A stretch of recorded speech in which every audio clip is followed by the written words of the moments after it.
away. What do we see happening today? There have some narrative from government officials, including the president, that some of these bandits are from outside the country. Now, if amnesty is an option, who are we likely to offer this amnesty? So you see, Nigerians or foreigners? So you see the problem that we have when a simplistic solution is provided for a very serious problem. And I said that we may need to go back to find where this started. At the beginning of this insurgency, most of us cried out and shouted and pointedly accused the government of being lackadaisical in their approach. And there were a lot of reasons given, and one of the reasons given was also by the same presidency, saying that, oh, these were influx of people coming from outside after the war in Libya and so forth. And we now said, if these were foreigners, why would you treat them with kid gloves? And your own citizens, you don't treat them with kid gloves. Every little thing on the citizenry, you come back with very harsh reprisals. Yet, these foreigners are coming, and you leave these foreigners. Now, Baraje, the former PDP acting chairman, the other day on the 70th birthday, gave us an insight in how this whole thing started and said that prior to the 2015 elections against Jonathan, that elements within this particular government actually invited these Fulani militias to come to cause mayhem if they lost the election. And that they said at that time, and we're telling these people, this is going to go to unimaginable. I read that and I was waiting for a response either from the APC or from the government for us to really situate and authenticate that assertion credited to Baraje, but I have not seen any. Precisely, because it's true. These people were brought in, perhaps in the days to used, come, and of course they have said that they're not going anywhere again. And then they are being told that, oh, that this whole area called Nigeria is theirs for the taking. And so, I'm sure that even those who invited them in can no longer reach them and can no longer even tell them to go away. So, what do you do in this circumstance? And we go back. And I want every Nigerian to please look for Wole Soyinka's recipe. You will see that these are things that need to be done. The president of Nigeria can no longer continue to pretend that all is well and I'm not going to talk to anybody. You must come out. The reason why we elect you is so that the buck stops on your table. And the biggest problem we have today is this raging insecurity and problems, kidnapping, banditry, this, that. And of course, you know what happened? When the people from Boko Haram side drifted over to the northwest and the media were shouting and saying, oh, these people are moving. They say, oh, don't talk about them. No longer call them Boko Haram. Don't call them this. Start to call them bandits. Of course, they are Fulani militia. The Sultan of Sokoto the other day also said that out of every 10 persons caught kidnapping, 8 were Fulani. But he also said that is not enough to begin to stereotype an entire Of course, you cannot stereotype people because of what some people do. What now happens is this. Why would the Fulani that are law-abiding, that live all over Nigeria, that are in responsible positions, not be able to come out and say, no, so far, no more, can't happen, you can't bring these people. So, and we have always said, oh, people come from Niger, people come from Mali, people come from this and that. And of course, the Nigerian government continues to pretend that all is well. All is not well. We are not sure that that Nigeria of 1960 to 1985 down to 1990 that I know as the Nigerian of today will ever come back to us. The president yesterday, while addressing the a summit of the African Union put a charge on the table for the Pan-African group. You die reform or you die. The same pressures people are putting on the president in Nigeria to reform, restructure, re-engineer the country, or it goes the way of Rwanda. Some say, you said Afghanistan, some say the road to Rwanda. If the president recognizes the need for a Pan-African body to recognize, to reform, should he also not look in West to see how, as they say, charity begins at home, to begin to think of ways of reforming our body politic? Well, let's just put it this way. Some of us have given up on this government.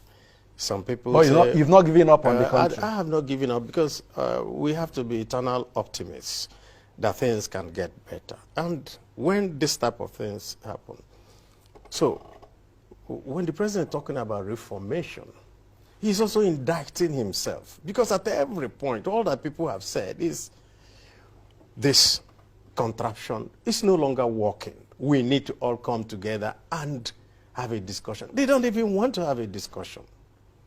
And you could see the consequences of not talking about it. The consequence of not talking about it is increasing failure of government.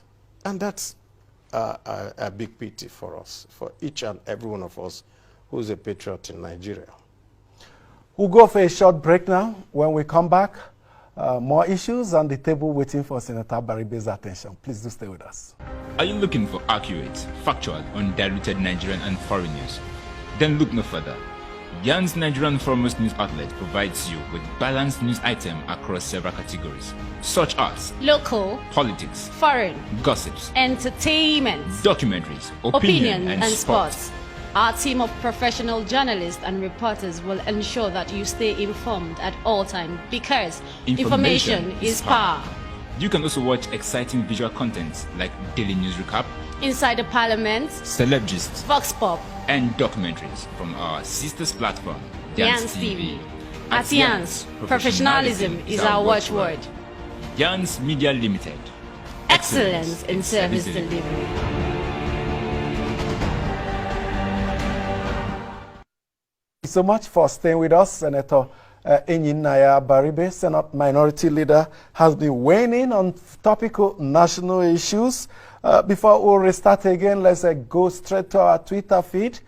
Cas Clement has a question for the senator here. He says, one thing baffles him on federal character. How is it that all those skilled appointments got passed with senators from the South voting for it? Because I feel the members from the Southeast school, for instance, stage a walkout to protest the imbalance in the distribution of positions. Well, I don't blame him. Most of those appointments do not need confirmation in the Senate. At least up to 80% of the appointments don't need confirmation. Those ones that need confirmation, what normally happens is that when it comes to the floor, then it becomes a vote. And when it becomes a vote, part of the ruling party members are twisted to just toe the party line.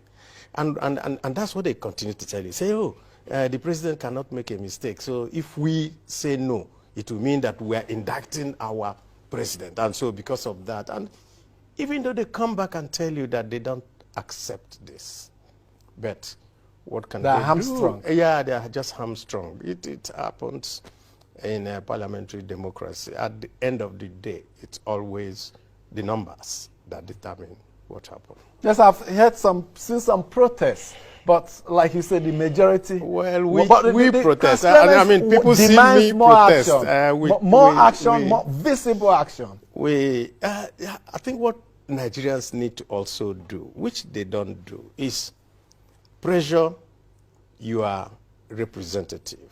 Pressure your representative. Send message to them. Try to go to their constituency offices and say, this is how we feel. A lot of people are complacent. They just lie back and, you know, they expect that things will be done.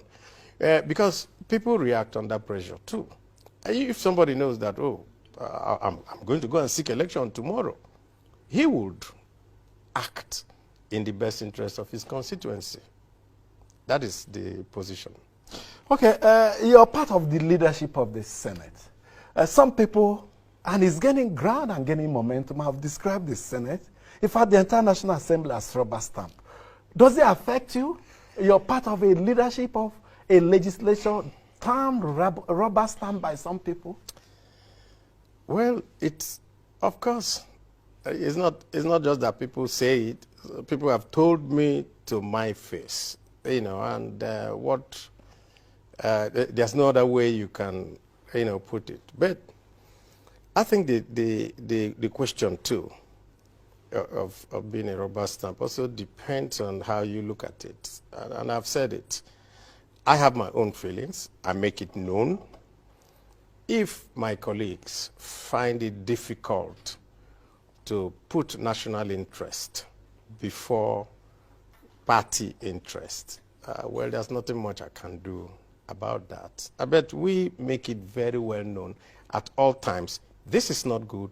This we think should be done better and all that. And like I said, what we see today coming from the federal government of Nigeria under APC is a situation where some parts of this country are not seen as equal partners in the business of Nigeria. That's all.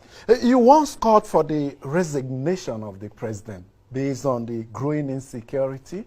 Do you still maintain that stance, and what kind of reaction did you get from your party members, from other senators, and from even the government?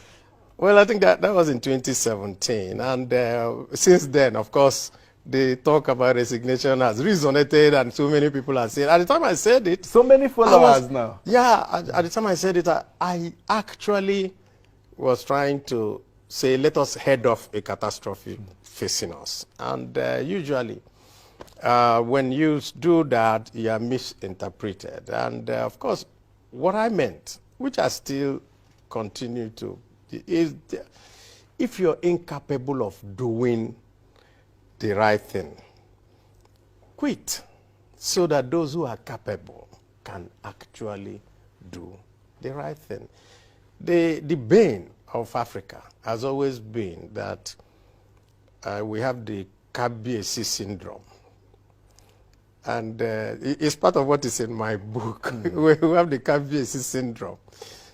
Once somebody gets into office, he is imbued with, I will say, extraordinary powers. Little jigger. And everybody now says, oh, he is a god, whatever he says is right, and so on and so forth. But I'm an Igbo man. And we have a saying that when the king is going the wrong way, that you put a basket on your head and tell him the appropriate thing. So what we are saying is that people are not putting baskets on their head and telling the king the appropriate thing, assuming that we call our president the king. It's not. It's actually the other way around.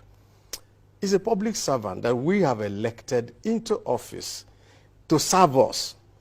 But, you know, somehow, you need to read that book. It will make an interesting reading. You turn it around and it becomes now. And of course, once you have a king, you have all the courtiers, you have all the this, and that's what we see all over the place.